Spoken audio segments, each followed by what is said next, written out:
We study today the most important verse in all the Bible. It's called by many scholars the mother promise. Everything the Bible discusses and everything that Jesus will become is found in embryo in this verse. We noticed last time in our study how that the devil approached the woman and deceived her. The man was not deceived, Paul said. He sinned knowing what he was doing. But the woman was deceived, and she ate of the fruit, gave the man, and he ate. And God came and cursed everybody involved, the serpent, the woman, and the man. And in cursing the serpent, in Genesis chapter 3, notice what he said, starting in verse 14. So the Lord God said to the serpent, because you've done this, cursed are you above all the livestock and all the wild animals. You'll crawl on your belly and you'll eat dust all the days of your life. Here's the verse, 15. And I will put enmity between you and the woman, between your offspring and hers. He, now talking about a plural offspring, a singular one, and masculine. He will crush your head, and you will strike his heel. That has to refer to Christ, because he is the seed of the woman in the book of Galatians. He is the seed of the woman in Revelation chapter 12. He is born of woman. In that verse, there's both a prediction and a promise. The prediction is a conflict between Satan's seed and the woman's seed.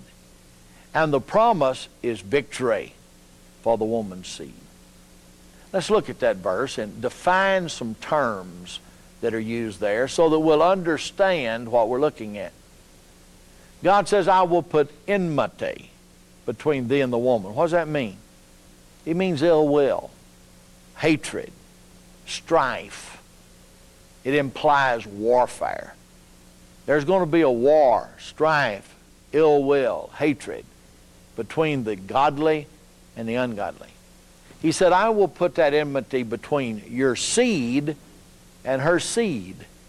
Now, seed is the idea of posterity or offspring, children, of course. Then he says he will crush or bruise, or his head, he, the seed of the woman, will crush or bruise the head of the serpent, and the serpent will crush or bruise his heel. The word bruise means to trample down, and implied in that word is the idea of lying in wait to trample down. It's not an honest warfare that's looked at here.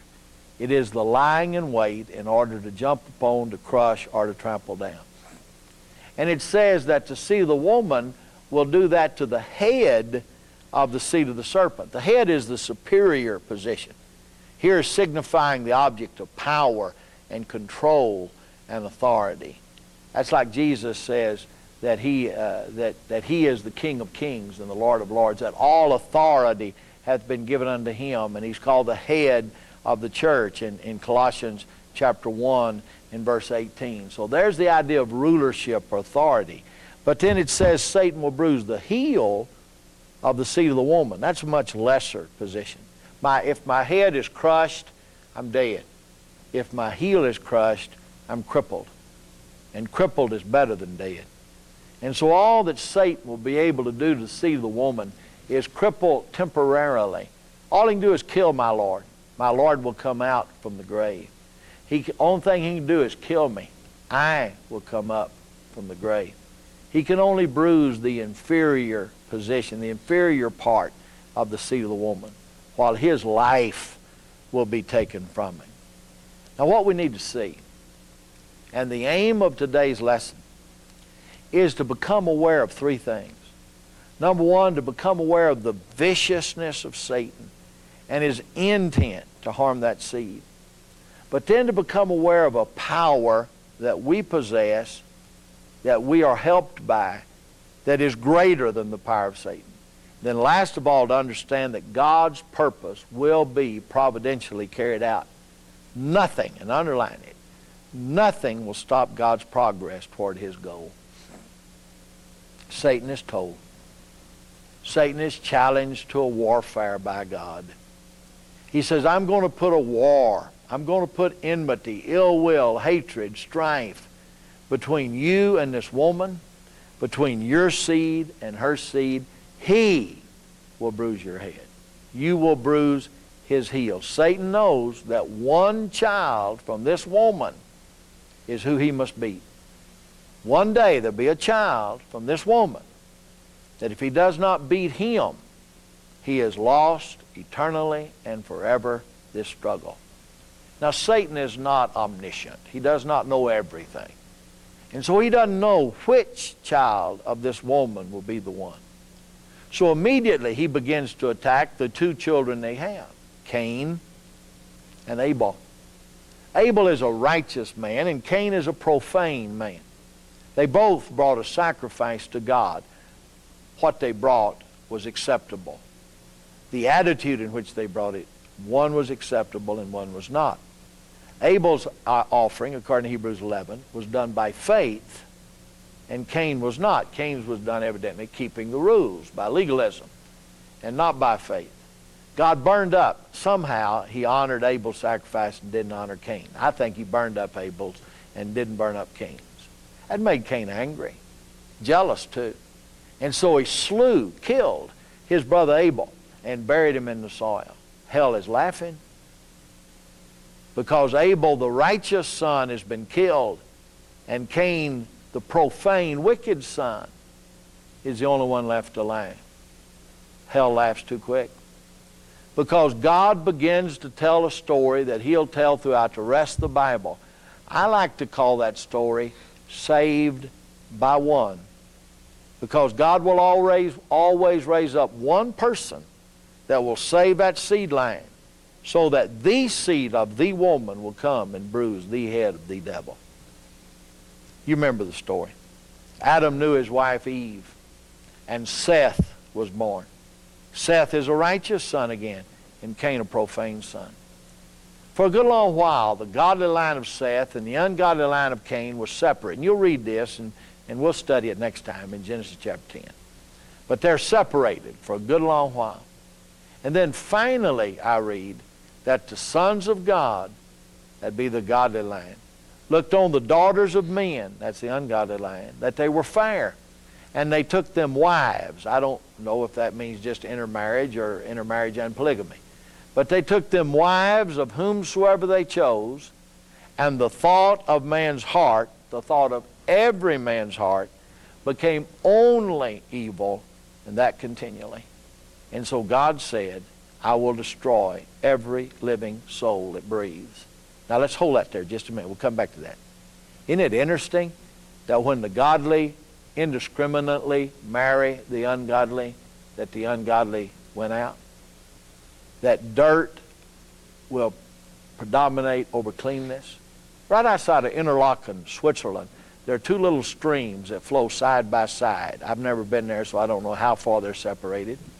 One of those rivers is clear and beautiful and lucid. The other is brown and muddy and turbid. Down the way a little bit, they come together and form one river. For a while, there's a clear demarcation between the clean on this side and the muddy on this side. But before long, the whole river is what? Clear and lucid? Not at all. Brown and muddy and turbid. Evil companionships corrupt good morals.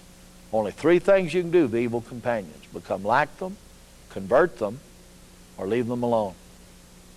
But they've not been left alone. There has been indiscriminate mixture of the good and the bad, and so the thought of every man's heart has become only evil, and that continually, and so God determines that he'll destroy the world with a flood, but there's a beautiful word, but Noah, one man, but Noah found favor in the sight of God. And you know the story. He built an ark and saved the world. One man saved the world from prevailing wickedness and saved the seed line until the one would come that would bruise the serpent's head. You know what happened? Noah's ark rested on Mount Ararat on sinless ground. Noah walked off the ark, planted a vineyard. From the vineyard came the grape, from the grape came the wine, and from the wine came the drunk. That's always the order it follows. And the drunk is Noah. And so here's the righteous man, now unrighteous again. The wickedness that was in the anti-flood, the pre-flood world, is now in the post-flood world. 10 generations go by. And a man named Abraham, or Abram at first, is born. And God appears to Abram at his homeland in Ur of the Chaldees, and later at Haran, up north of Ur of the Chaldees. And he tells him that I will bless all the world through your seed. Now that seed that's going to bruise the devil's head in Genesis 3, woman's seed, now becomes Abraham's seed. Abraham must have the child, through who is to bruise the serpent's head, or through whom the one will come that is to bruise the serpent's head. But Abraham made a mistake. He married a barren woman. There was no way Sarah, his wife, could have a child. They prayed, they struggled, they planned, but they have no children. And Abraham is 99, and Sarah is 89. And if she's ever had the ability to bear children, she no longer has the ability to bear children. Has the devil won? There's laughter in hell. God made a mistake. He had this one through whom the seed was to come to marry a barren woman. And now to take a double miracle. She has to be cured of her barrenness, and she has to be able to bear again. If she ever had the ability to bear, she's too old to bear now. Well, whatever it takes for God to fulfill His purpose, that's what God will do. Sarah has a child. They call his name Isaac. And Isaac means laughter. And I think hell's laughter is over. And earth and heaven are now laughing. Because the seed line continues. A barren womb cannot thwart or stop the purpose of God. Abraham's family becomes 75 souls. And they are put down into Egypt. Or at least Joseph is put down in Egypt. And there's a famine that's going to devour the whole world. And they would have killed the seed line, except Joseph down in Egypt has become the prime minister of all of Egypt and preserves the seed line there. And then the seed line is doomed by Pharaoh's decree that every male child will be destroyed. And that seed line is preserved by one who lives in Pharaoh's daughter's house, Moses. And I can imagine Pharaoh as he comes in from a hard day of killing Hebrews. And he comes in and says, I'm tired. I've killed Hebrews all day long. Bring my grandson Moses and let me bounce him on my knee. And he's raising the very one that will not only destroy the nation of Israel by 10-lesson correspondence called the plague, lessons called the plague, but will also save the seed line. The beat goes on.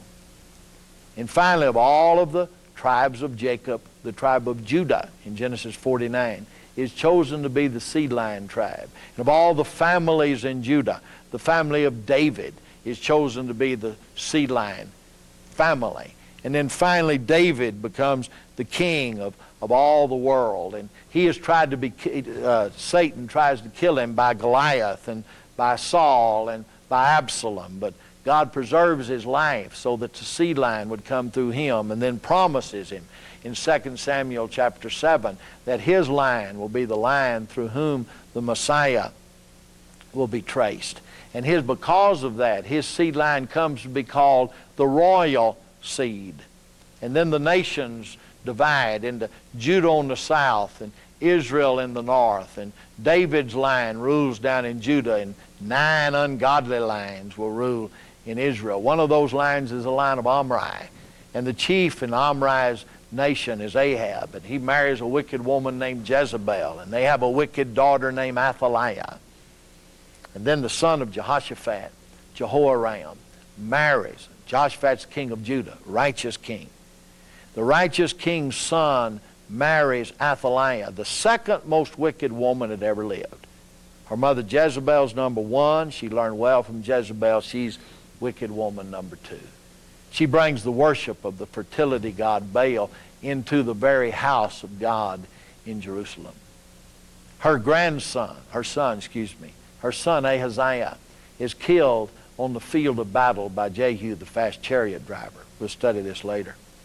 And the text says in 2 Kings, it's 1 Kings, isn't it? It's 2 Kings. In 2 Kings chapter 11, the text says that Queen Athaliah slew all the seed royal. If there is a period there, hell is still laughing. There'll be no bruising of the devil's head.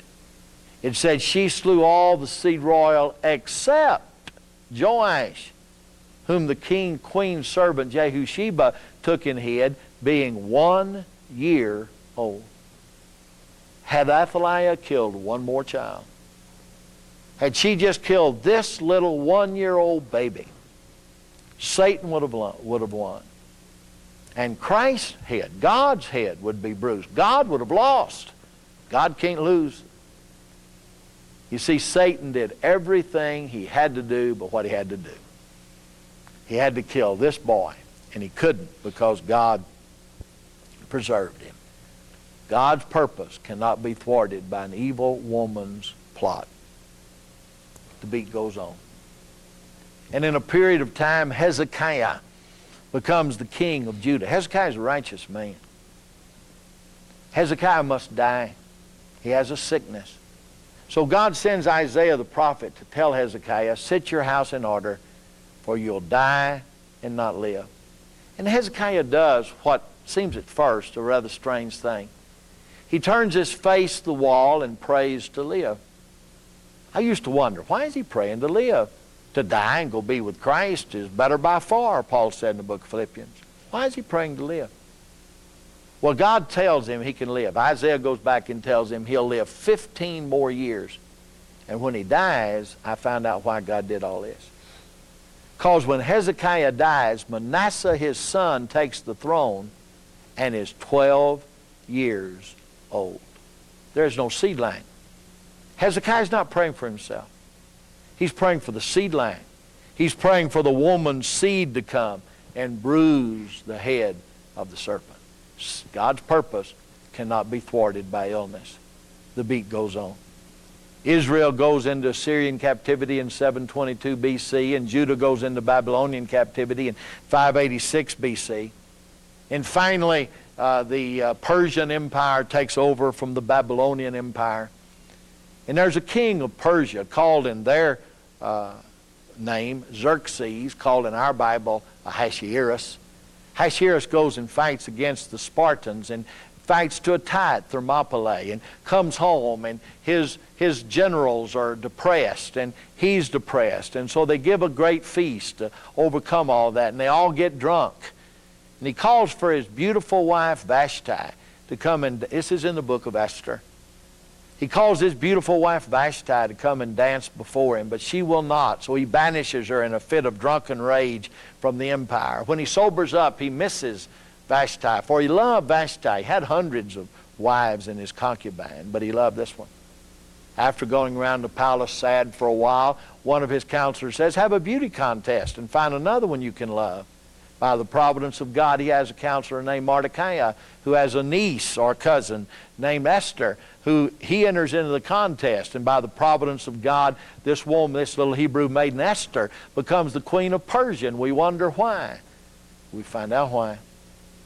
Haman is a wicked, wicked fella. And he has a chariot. He's second in command in all of Persia. And he has a chariot, and he rides through the streets of Shushan, and he says, everybody bow before the king's honored. Everybody does, except one stiff-backed Jew named Mordecai, who will bow before no God but Jehovah, and will bow before no man. Haman's pride consumes him. He must have Mordecai slain. He can't just honestly go kill him, because Mordecai is an honored counselor of the king. So he has a plot. An evil, foul plot. He goes into the king and he says, there's a people in this land who do not honor thee. They don't honor our gods. They honor another God.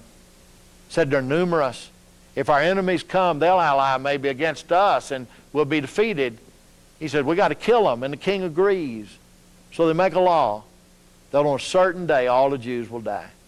And it's sealed with the king's ring, and it's mailed, sent by post through all of the province, all of the provinces of Persia, and they rule the world. And every Jew in Persia in that day is going to die. Mordecai learns of the decree, goes into Esther, who's the queen now, says, you must go plead to your husband or our people will die. She says, if I go plead to my husband, he doesn't extend the scepter, he'll kill me. Now Mordecai says, whether it be you or someone else, one will be raised up to save the people. Mordecai didn't need to be inspired to know that. He just needed to have studied history, like we're going to do for a few weeks here, to know that in every single time that it looked like Satan was going to win, God didn't raise up an army.